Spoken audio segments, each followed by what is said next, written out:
Interpole किसी ना किसी वेब सीरीज या क्राइम थ्रिलर फिल्म में आपने ये शब्द जरूर सुना होगा, लेकिन अभी हाल ही में प्रज्वल रेवन्ना के मामले में भी इस संस्थान का जिक्र आया था। किस वजह से? असल में प्रज्वल सेक्स स्कैंडल का आरोपी है। 26 अप्रैल को उसकी कई वीडियोस वायरल हुई। वो 26-27 अप्रैल की रात को विदेश चला गया। कर्नाटक सरकार ने इस केस में एसआईटी यानी स्पेशल इन्वेस्टिगेशन टीम का गठन किया, लेकिन जांच के लिए उसका भारत वापस आना जरूरी है। अब किसी दूसरे देश से किसी आरोपी को लाना है, उनके बारे में जानकारी जुटाना आसान काम नहीं है। यहाँ पर काम आती हैं इंटरपोल जैसी संस्थाएं। सीबीआई के अनुरोध पर इंटरपोल ने प्रज्वल के खिलाफ ब्लू नोटिस जारी किया। ये कोई पहला मौका नहीं था जब भारत के कहने पर इंटरपोल ने नोटिस निकाला हो। इससे पहले साल 2018 में भारत ने नीरव मोदी के खिलाफ भी इंटरपोल से रेड नोटिस निकालने का अनुरोध किया था। इन सभी खबरों के बीच कुछ सवाल उठते हैं, जैसे ये इंटरपोल क्या है, काम कैसे करता है और ये रेड और ब्लू नोटिस क्या हैं। नमस्कार, मेरा नाम दिव्यांशी सुमराव है। आप देख रहे हैं हमारी खास सीरीज आसान भाषा में, जहां आज हम इन सभी सवालों के जवाब जानेंगे।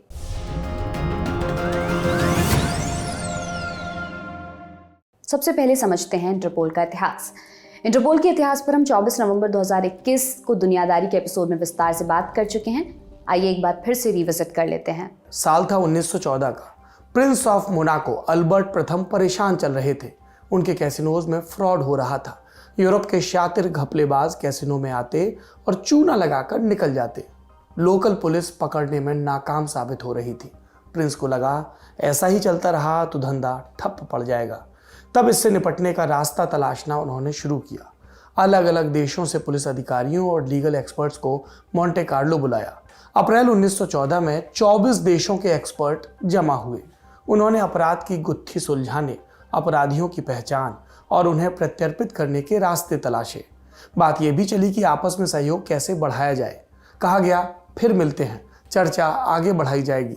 पर यह बात आगे बढ़ती उससे पहले ही फर्स्ट वर्ल्ड वॉर हो गया और इसके चलते पहली इंटरनेशनल पुलिस कांग्रेस की जो प्रस्तावित कॉन्फ्रेंस थी उसकी फाइल दबी रह गई। पर फिर फाइल कब निकली? 9 बरस बाद, साल 1923 में। मोनाको से लगभग 1100 किलोमीटर दूर ऑस्ट्रिया की राजधानी वियना इसका केंद्र बनी। उस समय वियना पुलिस के प्रेसिडेंट थे जोहान सोबर। एक साल पहले तक वो ऑस्ट्रिया के प्रधानमंत्री भी रह चुके थे। सोबर ने मोंटे कार्लो वाले सम्मेलन के आयोजन में अहम भूमिका निभाई थी। पहले वर्ल्ड वॉर के बाद अपराधी कार और टेलीफोन का इस्तेमाल करने लगे थे। ये उस दौर की सबसे बड़ी तकनीक थी। वो एक देश में क्राइम करते, बॉर्डर पार कर दूसरे देश में चले जाते। इन लोगों को ट्रैक और ट्रेस करने के लिए कोई मैकेनिज्म नहीं बन पाया था। इन अपराधियों से ऑस्ट्रिया भी परेशान था। पुलिस प्रेसिडेंट होने के नाते इनसे निपटने की जिम्मेदारी सोबर की थी और तभी उनका ध्यान 9 साल पहले की फाइल पर गया। देखा तो पाया कि आइडियाज से पन्ने भरे हुए हैं, लेकिन उन पर अमल नहीं हो पाया। इस अमल के लिए जरूरी था फिर से मिलना। सोबर ने दुनिया भर के लगभग 300 पुलिस अधिकारियों को बुलावा भेजा। इनमें से सिर्फ 30 लोग ऐसे थे जो अपने अपने नेशनल पुलिस के मुखिया थे। मतलब जिन अधिकारियों को बुलावा भेजा गया उनमें से ज्यादातर सीधे तौर पर सत्ता प्रतिष्ठान से नहीं जुड़े थे। इसीलिए ये सम्मेलन पुलिस अधिकारियों पर केंद्रित था, सरकार पर नहीं। सितंबर 1923 में वियना में इस बैठक का आयोजन हुआ। इसमें इंटरनेशनल क्रिमिनल पुलिस कमीशन यानी आईसीपीसी की नींव रखी गई। वियना मुख्यालय बना। फंडिंग ऑस्ट्रिया सरकार ने की। जोहान सोबर को आईसीपीसी का पहला अध्यक्ष चुना गया। 1932 में अपनी मृत्यु तक इस पद पर बने रहे। आईसीपीसी का मकसद क्राइम से जुड़ी सूचनाओं का डेटाबेस बनाना और उसे सदस्य देशों के साथ साझा करना था। इसका दायरा पूरी दुनिया तक फैला था। हालांकि लंबे समय तक आईसीपीसी का कार्यक्षेत्र सेंट्रल यूरोप तक ही महदूद रहा। लेकिन फिर 1927 में एम्स्टर्डम में जब सदस्य देशों की सालाना बैठक हुई तो तय हुआ कि सभी देश पुलिस फोर्स के अंदर अपने अपने देश में एक संस्था की स्थापना करेंगे और ये संस्था पॉइंट ऑफ कांटेक्ट का काम करेगी आईसीपीसी और उसके मेंबर देशों के साथ सूचनाओं का आदान प्रदान करने के लिए, अपराधियों को पकड़ने के लिए। कालांतर में इस संस्था को नेशनल सेंट्रल ब्यूरो यानी एनसीबी के नाम से जाना गया। भारत का एनसीबी क्या है? सीबीआई। 1930 का दशक आता है। ये बात आगे बढ़ती है, लेकिन तब तक जर्मनी में नाजी पार्टी सत्ता में आ चुकी थी। एडोल्फ हिटलर जर्मनी का चांसलर बन चुका था। हिटलर ऑस्ट्रिया में पैदा हुआ था। उसने अपनी आत्मकथा मीन कैंप में ऑस्ट्रिया को जर्मनी में मिलाने की बात भी लिखी थी। इसलिए जैसे ही जर्मनी में हिटलर सत्ता में आया, उसने पहली साजिश रची। जुलाई 1934 में एक न्यू नाजी गुट ने ऑस्ट्रिया के चांसलर की हत्या कर दी। ये हत्या हिटलर के इशारे पर की गई थी। उसे भरोसा था कि अब उसके समर्थक आसानी से कुर्सी पर कब्जा कर लेंगे, पर उसका भरोसा गलत साबित हुआ। ऑस्ट्रिया के मिलिट्री लीडर्स ने इस तख्ता पलट का समर्थन नहीं किया। नतीजतन हिटलर की पहली साजिश फेल हो गई। फिर मई 1935 में हिटलर ने एक भाषण दिया। इसमें उसने कहा कि ऑस्ट्रिया पर हमला करने या उसे जर्मनी में मिलाने का कोई प्लान नहीं है। लेकिन 3 बरस के बाद ही उसका मन बदल गया, प्लान बदल गया। मार्च 1938 में हिटलर ने ऑस्ट्रिया के राष्ट्रपति को चिट्ठी लिखी और कहा, मेरी पसंद का चांसलर नियुक्त करो वरना हमले के लिए तैयार हो जाओ। जाहिर सी बात है, राष्ट्रपति ने मना कर दिया। हिटलर ने आक्रमण का आदेश दिया।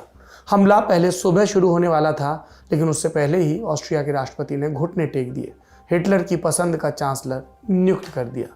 लेकिन अगली सुबह फिर भी जर्मन सेना ऑस्ट्रिया में घुस गई। उन्हें किसी तरह की चुनौती नहीं मिली। हिटलर ने यह अफवाह उड़ा दी थी कि ऑस्ट्रिया में अराजकता फैली है, राजधानी में कम्युनिस्ट दंगा कर रहे हैं और हालात को काबू में करने के लिए जर्मनी का आना ज़रूरी है। इस हमले के एक दिन बाद ही ऑस्ट्रिया की संसद ने जर्मनी के कब्जे को मान्यता दे दी। ऑस्ट्रिया अब जर्मनी का प्रांत बन चुका था। ऑस्ट्रिया को मिलाने के बाद वहाँ की संस्थाएं भी जर्मनी के नियंत्रण में आ गई। आईसीपीसी भी इससे नहीं बच पाया। जब आईसीपीसी का ये हश्र देखा गया तो बाकी देशों ने इसे सहयोग करना बंद कर दिया और 1942 में आईसीपीसी का मुख्यालय वियना से बर्लिन शिफ्ट कर दिया गया। अब तो बाकी देशों को और भी दूरी बरतनी थी। कहा जाने लगा कि ये आईसीपीसी का अंत है, अब ये कभी अपने पैरों पर खड़ा नहीं हो पाएगा। लेकिन पिक्चर अभी बाकी थी। दूसरे वर्ल्ड वॉर में जर्मनी की हार हुई। फिर 1946 में ब्रसेल्स में आईसीपीसी को फिर से खड़ा किया गया। तय हुआ कि ये नया आईसीपीसी अब फ्रांस स्थित होगा। फिर 1965 में इस संस्था ने अपना नाम बदला। अब इसका नाम था international criminal police organisation, short form Interpol. Interpol असल में टेलीग्राफिक पता था। बाद में पत्रकारों और टीवी सीरीज ने इस नाम को इतना पॉपुलर कर दिया कि यही चलन में आ गया और आखिरकार यही आधिकारिक नाम भी बन गया। 1950 और 1960 के दशक में दुनिया की जियोपॉलिटिक्स तेजी से बदल रही थी। विदेशी नियंत्रण में रहे देश एक एक कर आज़ाद हो रहे थे। इसके चलते इंटरपोल की मेंबरशिप भी बढ़ने लगी। जल्द ही दुनिया में यूरोपीय देश अल्पसंख्यक हो गए। इंटरपोल अब असल मायनों में अंतर्राष्ट्रीय स्तर पर अपनी भूमिका निभाने के लिए तैयार था। इतिहास आपने समझ लिया कि किन हालातों के चलते इंटरपोल का जन्म हुआ, लेकिन इंटरपोल कैसे काम करता है इसको समझने के लिए आपको इसका स्ट्रक्चर समझना होगा। इस संस्था में सबसे ऊपर होता है प्रेसिडेंट का पद। प्रेसिडेंट के सहयोग के लिए जनरल सेक्रेटरी भी होते हैं। जनरल सेक्रेटरी और प्रेसिडेंट एक दूसरे के साथ तालमेल में काम करते हैं और इस संस्थान को काम के विषय में दिशा निर्देश देते हैं। इंटरपोल में 4 अंग होते हैं। कौन कौन से? General assembly, general secretariat, executive committee और नेशनल सेंट्रल ब्यूरो। एक एक कर इन सभी के काम को समझते हैं। जनरल असेंबली ये इंटरपोल की सबसे ताकतवर बॉडी है। इंटरपोल से जुड़े कई महत्वपूर्ण निर्णय ये लेती है। ये संस्था के कार्य करने के तरीके, उसकी योजनाएं और उसके आर्थिक सिस्टम के बारे में निर्णय करती है। इसकी एक सालाना मीटिंग होती है। इसमें इंटरपोल के 195 मेंबर देशों के प्रतिनिधि आते हैं। मेंबर देश अपने मंत्री, पुलिस अधिकारी या केंद्रीय जांच एजेंसियों के प्रमुखों को मीटिंग में प्रतिनिधि के तौर पर भेज सकते हैं। जनरल असेंबली एग्जीक्यूटिव कमेटी के मेंबर्स को भी चुनती है। असेंबली में प्रस्ताव पास करवाने के लिए वोटिंग होती है। कुछ प्रस्तावों को सिंपल मेजॉरिटी यानी सिर्फ 50% से ज़्यादा वोट मिलने से पास किया जाता है। वहीं कुछ मामलों में 2/3 बहुमत की ज़रूरत होती है। इस असेंबली में पैसे से जुड़े संगठित अपराध और बच्चों के यौन शोषण जैसे मुद्दों पर प्रस्ताव पास किए जाते हैं। भारत में जनरल असेंबली की 2 मीटिंग्स हुई हैं, एक साल 1997 में, दूसरी साल 2022 में। अब बात करते हैं जनरल सेक्रेटरीट की। इंटरपोल का यह अंग साल में 365 दिन 24 घंटे काम करता है। मुख्यालय फ्रांस के लियोन शहर में है। इसका एक संपर्क कार्यालय न्यूयॉर्क शहर में भी है। संपर्क कार्यालय यानी जहां संस्था के साथ कम्युनिकेशन किया जा सकता है। इसके 6 रीजनल ऑफिसेस भी हैं। ये 6 अलग अलग देशों में हैं: Argentina, South America, Cote d'Ivoire West Africa, El Salvador Central America, Kenya East Africa, Thailand South East Asia, Zimbabwe Africa. अब समझते हैं एग्जीक्यूटिव कमेटी के बारे में। इसके मेंबर्स का चुनाव हर 3 साल में जनरल असेंबली के मेंबर्स के द्वारा किया जाता है। 3 साल में एक बार इस कमेटी के 13 मेंबर्स को चुना जाता है। कौन है ये मेंबर्स? प्रेसिडेंट, 3 वाइस प्रेसिडेंट और 9 प्रतिनिधि।